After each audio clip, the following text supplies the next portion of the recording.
ځوانان پښتو ته راسي هغه پښتو علیحده لهجه ده. مثلا د زدرانو خلکو چې لهجې ته لاړ سي هغه ډېر خوږه خپله لهجه وایي. د کندهار ځوانان خلک چې دي ګوره دا د ارزګان دی ګوره په منبر ودرېده چې خبرې ګوره موږ خو بعضې وړه کلیپونه راخلو د ډېرو ځوانانو کار سره تا دا کار نشته خو خیر اوس کله کله ته هم ګوتې وراچې بعض ګوتې لري وړې کلیپونه راواخلي په هغه باندې ځان ته یو اثبات ادعا مدعا کوي.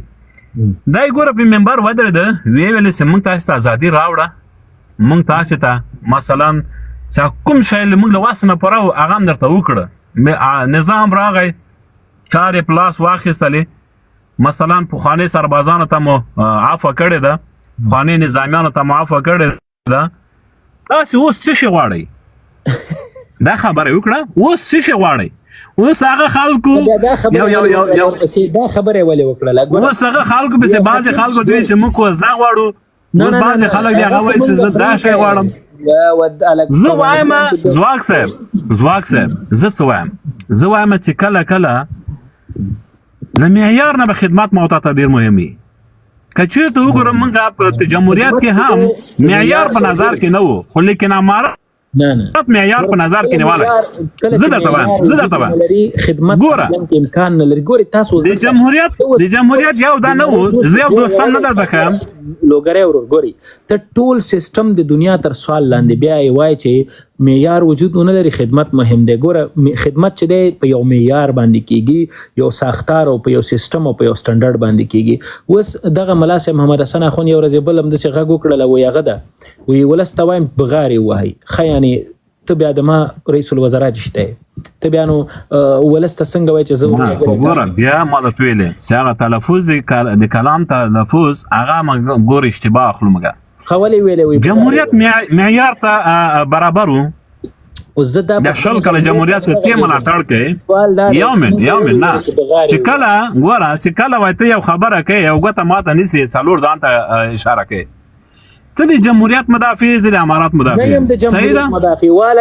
نه مدافع اوس ګوره دغه اوس راغلی قاني ته د شهید ټکی کارولی زه دغسې جمهوریت مدافع نه یم زه د خپله دغه د جمهوریت چې کوم په دنیا کې کوم جمهوریتونه دغه جمهوریت مدافع یم پر ده باندې زما بحث دی دغه ملا صاحب د وخت دې ویلې چې کله ته راجګې ګوره دا تا ته درد درکوي ما مخکې هم درته ویلی چې موږ شل کاله مخکې تاسو ته ویلي وو دا خلک موږ پرې ګورئ تاسو نه موږ عمرونه اول د ما عمر په تا باندې زیات ده زه 4-5 کالو یم ما ته تجربه سوی ما کرزی له اجداده پېژنده ما دا خلک پېژندل چې دا تاسې خرڅوي داسې خپلې خاورې ته یو سړی په وفادار نسي قسم په خدای که نه حسیب ځواک ته د وفادار سي نه ولکه هغه سربازانو ته چې هغه د دې خاورې دپاره مثلا ځانونه قربان کړه د دوی دپاره ځانونه قربان کړه دوی د اولادو دپاره ځانونه قربان کړه خاورې ته خو ځان قربان نه کړه ولې چې خاورې دوی مطلب نه وه همدغه دپاره ځانونه قربان کړه نن دوی چېرته دي تاسې چېرته پرېښودئ په همغه وخت کې موږ تاسو ته ویلې چې مه کوئ د خدای لحاظ وکړئ د خلکو نه تاسې ځانونه بیل کړئ ګوره ته اوس راغلی مثلا د ده نه دفاع کوئ د کابل ښاروال چې و آیا د ده کوم بحث چې و د ده تعلیم سره موافق و داودزی یو پیلوټ وګوره ښاروال وګوره د سار دغه باندې هم ګوره د سار دغه باندې هم چې ګوره یو سیاسي سړی و نن دغه خدمات وګوره نن د یو حافظ د قرآن چې هغه مثلا نه پی ایچ ډي لري نه بل لري ځواک صاحب خدمات کوي یو شی زه درته اخر کې وایم ګوره یو شی زه درته وایم ځواک صاحب هغه واخله بیلچه و بس وروره کولنګ وهه دا خو خدمت نه دی وروره ته یو ځل ادارې ته ننوتی او که نه دغه د ادارو ته چې کله خلک ننوځي هغه چوکۍ کې چې کله کیني هغه باندې 15,000 مسؤلیتونه وي خو خیر په هر صورت دلته وخت بیخي ناوخته 3 دقیقې 15 ته پاتې بیا به انشاءالله زه یوه خبره اخر کې درته کوم ځواک صاحب چې د تاسې د ملګرو نه زه داسې نه چې اوس خدای نخواسته یا موږ احتیاج یو زه یو شی خواست کوم عذر کوم چې راځئ لکه د وخته داسې ویلې دښمن خوان کوي نر دښمن خوان کوي راځئ که دښمني کوئ فکري نور دښمني څه ده فکري مخالفت ده ته هم وایې چې زه د افغانستان د ترقي دپاره کار کوم زه هم وایم چې د افغانستان د ترقي دپاره کار کوم ته خفه په دې ګوره ته خفه په دې چې مکتب دروازې باندې دي قسم مې د په خدای ځوان د ما په زړه باندې تڼاکې ولاړې دي چې د مکتب دروازې باندې دي. ما ګوره پرون یو طرحه ورکړه په لایف کې، ورته ومېل ځواک صاحب چې راځئ که 3 کاله موږ خویندې کېنولې، یو کال د زمن هم کېنوو، دغه فاصلې لرې کړو د کومې چې اوس دي د طالبو د سیاسي ځوانانو په منځ کې. ولې مشکل څه شي ده؟ مشکل څه شي ده؟ ګوره مشکل څه شي ده ځواک صاحب مشکل څه شي ده؟ اصل مشکل څه ده چې دلته د موږ چې د مکتب استادان چې کوم افراط کوي د علم په مقابل دینی مدارس په مقابل کې، یقین په خدای کې دا جفا ده. په دا بل خوا کې دا شی ده، په دا بل خوا کې جناب ځواک صاحب محترم، په دا بل خوا کې دا شی ده. ګوري تاسو د سي غږیږي لکه دغه په افغانستان کې چې کم تعلیمي نصاب دا وچ کلک د دینی علومو خلاف و. تاسو په افغانستان کې یو پښتنه سر غواړم درنه وکم، هو نه کې جواب کوي. په افغانستان کې مو تر 12م ټولګي پورې زده کړې کړې دی او کنه؟ زه د شریعتو فارغ یم، زه په 19 کال کې د جلبات د درنټل د شریعتو نه فارغ یم. خبره دی وکړه. زه تاسو نه یو څو پوښتنې لرم. په افغانستان کې په تعلیمي نصاب کې له لومړي ټولګي نه تر 12م ټولګي پورې آیا دینی علوم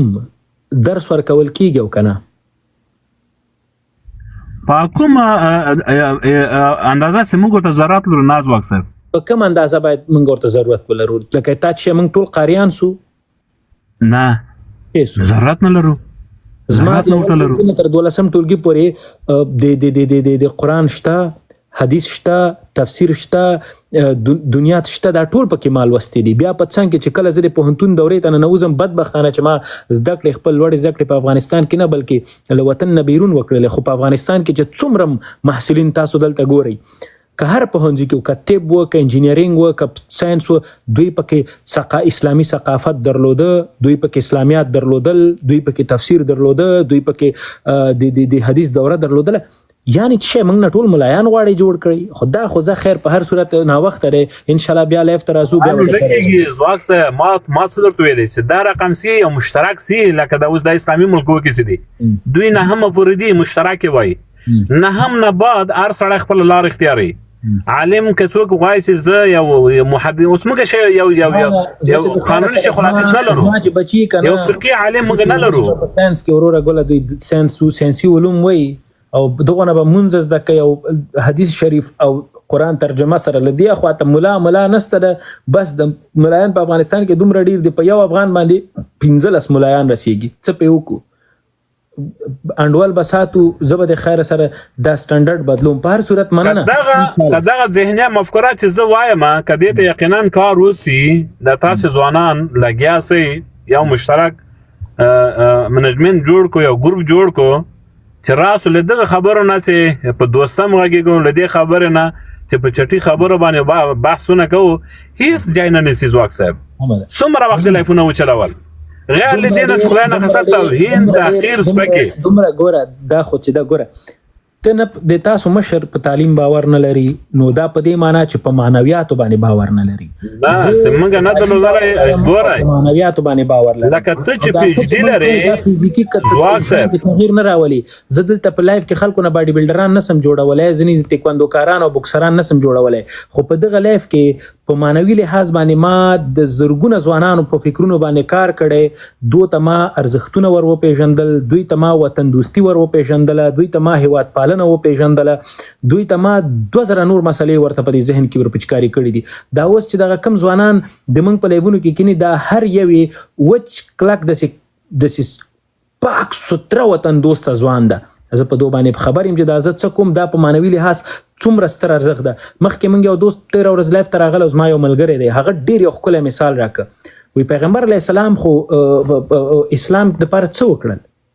دا څه چې ترې نه پاتې دا سیرت، دا خو همداري چې موږ په معنوي لحاظ باندې موږ وو په بل دین او په بل مذهب باندې موږ مسلمانان کړلو، موږ اسلام قبول کړ. همدغه ډول باندې دا نن چې د دنیا د غربي نړۍ کوم چلیږي په دغه اروپا کې، دا کوم سیستم چې د خلکو ته چې پیسې ورځي، دا ټکس د خلکو ژوند په دسترخوان باندې ډوډۍ ده، دا ټول د یو چا د نظریې پر بنیاد باندې سوي دي. کارل مارکس ورته وایي مارکسیزم مطالعه هغه څه و، سوشل همدغه و. په دغه ترتیب باندې نه د چا چې ته ټوپک راوغله خلک یو ټوک د توکه ما ځواک صاحب اشاره حاضر ګوري په خپل ذات کې ډیر سدي، خو د منګ افغانانو په قدر پیږي او کنه. یو خبرو کما ځواک صاحب دا تا آرمي خو چې دا دومره ټریننګ کړې ده دوی ته تا ذهنیت زه نه پوهېږم چې تا ورته لکه چې د لایف باند کې بل چېرته یو ګروپ دی ورته جوړ کړی دوی خو لاندې چې تا سره یو مخالف فکر کینی نه د چا خور پرېږدي نه د چا مور پرېږدي دا څنګه ذهنیت دی ورکړی دا خبره مې یو ځل نه زر ځلې کړې چې هر یو کس وطن دوسته ده وطن پاله ده او د چا خور او مور کنځي دا اصلا کې نه وطن پاله دی نه وطن دوسته دی نه د ډاکټر صاحب د نجیب په فکر باندې روان دی وچ کلک لیونی دی بې سواده دی او د دغسې انسان نه باید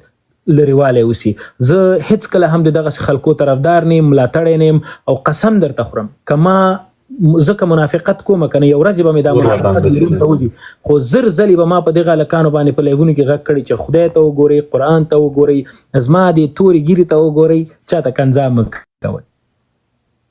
ګیره خو د توره نه ده سپین ګیری خو دا د 500 کالو سړی خیر ده خو مننه ښه زه خیر لایف زه تړم بیخي ناوخته سو ورور ډېره زیاته مننه